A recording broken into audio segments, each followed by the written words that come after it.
সৰকাৰি চাকৰি পাই এই মাহত আৰু 15,000 চাকৰিৰ আমাৰ এডভাৰটাইজ ওলাব। আমাৰ ঘৰৰ যদি কোনোবা লৰাই সৰকাৰি চাকৰি পায় তেতিয়া হলে আমাৰ অৰুণোদয় আঁচনিটো বন্ধ হৈ যাব। এতিয়া কোনোবা আগতে প্ৰায় 80,000 লৰা ছোৱালীক চাকৰি দিলো। আমাৰ অসম পুলিচত 5,600টা নতুন পোষ্টৰ এডভাৰটাইজ ওলাইছে। তাৰ লগতে এই মাহত আৰু 15,000 চাকৰিৰ আমাৰ এডভাৰটাইজ ওলাব। তাৰ মাজতো এটা কথা আছে, যদি ভগৱানে আমাক বেছি মানে আমাৰ ঘৰৰ যদি কোনোবা লৰাই সৰকাৰি চাকৰি পায় তেতিয়া হলে আমাৰ অৰুণোদয় আঁচনিটো বন্ধ হৈ যাব। এতিয়া কোনোবাই আকৌ এইটো নকৰিব যে ঘৰত কোনেও চাকৰি পাব নালাগে অৰুণোদয়ৰ কাৰণে। অৰুণোদয়টো 12,500 টকা, কিন্তু চাকৰি পালে আমি পাম কিমান? 30,000, 35,000, 40,000। সেইকাৰণে আমি ভগৱানক খাটিব লাগে যে অৰুণোদয় সোনকালে বন্ধ হওক। তাৰ মানে ঘৰত চাকৰি এটা পালে।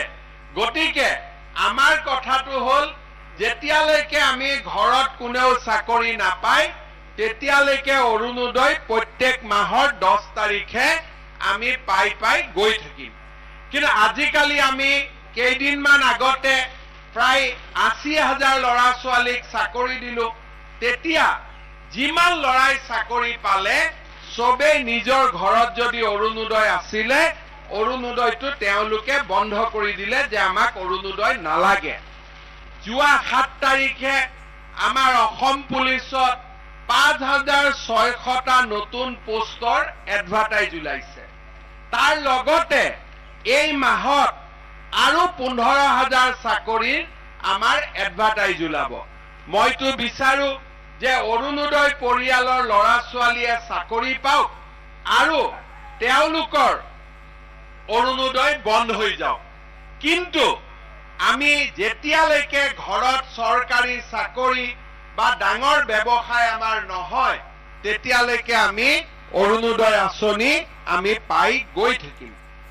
এতিয়া আপোনালোকে চাব যে এই যে অৰুণোদয় আঁচনি আমি আপোনালোকক দিছো, বহুত সময়ত অৰুণোদয় বুলি কলে মই মিটিঙত থাকো, মোক মাজে মাজে ডেকা লৰাবিলাকে সোধে দাদা অৰুণোদয় কেতিয়া আহিব?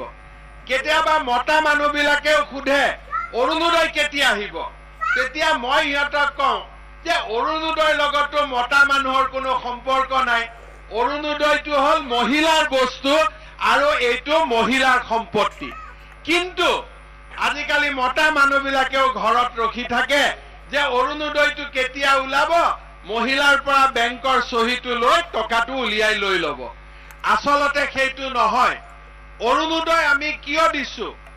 অৰুণোদয় আমি এই কাৰণে দিছো যে ঘৰখনত যাতে মহিলাগৰাকীৰ সন্মান বৃদ্ধি হয়, ঘৰৰ যাতে উপাৰ্জনত মহিলাগৰাকীয়ে অৱদান আগবঢ়াব পাৰে।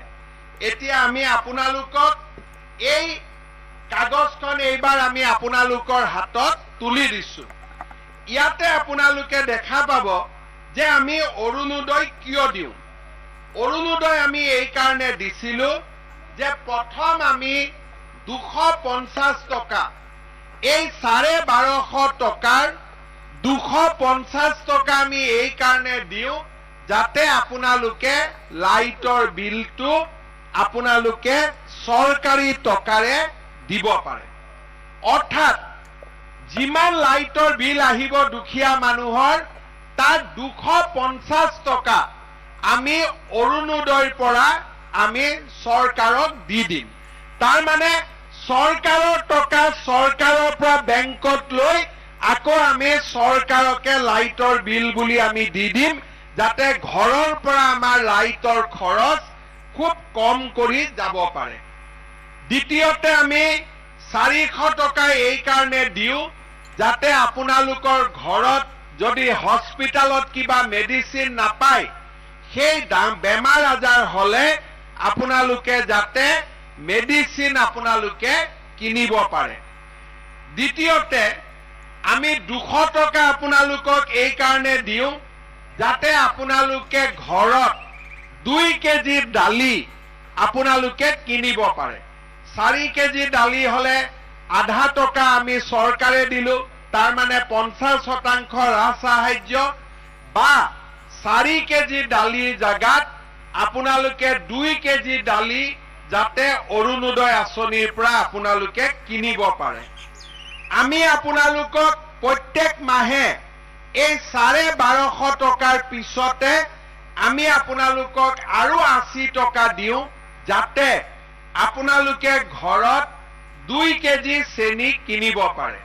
তাৰ মানে আপোনালোকে বুজি চাওক যে নৰেন্দ্ৰ মোদীয়ে চাউলটো আপোনালোকক বিনা পইচাত দিয়ে। এতিয়া অৰুণোদয় হিতাধিকাৰীক আমি 2 কেজি দালিও আমি বিনামূলীয়াকৈ দিছো, তাৰ মানে টকাটো দি আপোনালোকে কিনিব পাৰে।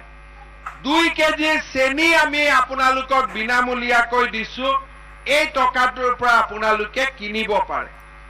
150 টকা আমি আপোনালোকক দিছো, যাতে ঘৰত অলপ ফল মূল হলেও আনি আপোনালোকে খাব পাৰে।